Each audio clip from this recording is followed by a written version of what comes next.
Imagine a world where businesses thrive not just for profit, but for the prosperity of both people and the planet. In the heart of Nigeria, a powerful force has been at work since 2016, shaping the landscape of economic development in ways that are inclusive and sustainable.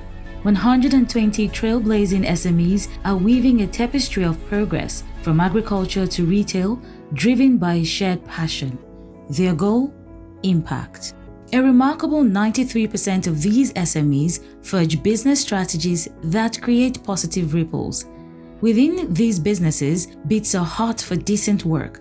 94% ensure decent work conditions, from minimum wage to provision of healthcare, sick leave, wage taxation, and parental leave. Diversity thrives among these businesses. 40 to 50% of their staff members are women, and 80% of these SMEs embrace young talent aged 18 to 24. More than half of these businesses seek external funding, measure their growth, and earn an annual gross profit of $100,000 to $800,000 USD. The work in progress is more than a program. It's a transformative symphony echoing across Nigeria. 2010, started the business.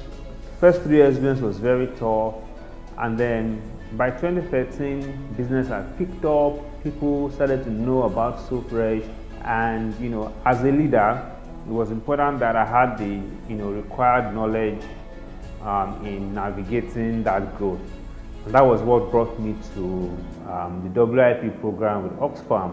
For me, the most impactful part of the business was the consulting services.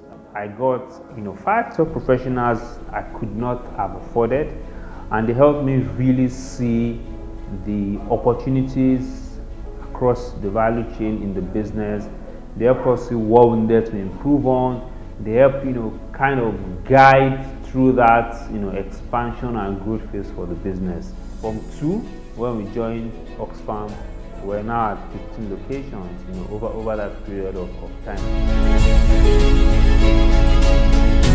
2 ways we're able to embrace circularity is we generate a lot of food and fruit waste. So we have farmers that pick up that food waste, pay us a token for that, and help them around feeding some of their livestock, providing manure and compost for their farms. The bottles and plastics, for some of the locations that have really high volume, we work with recycling plants that come to pick up the bottles and plastics and then do recycle. COVID-19 pandemic came at a very, very, very interesting time. We got funding in 2019, and then we were on a very fast growth pace, and 2020 kind of brought a halt to that. One of the things we did was we reimagined how we distributed our products. So we were majorly a brick and mortar store. We always had delivery e-commerce, but it wasn't very significant. But then during COVID, people were at home, they were going to their offices, and even for a long time after the pandemic started to ease, people didn't return back to work, or doing work from home. And so we had to improve the aspect of the business, the e-commerce, logistic delivery, and put a lot more effort into it, knowing that people were not going to return back to their offices, like it was before the pandemic.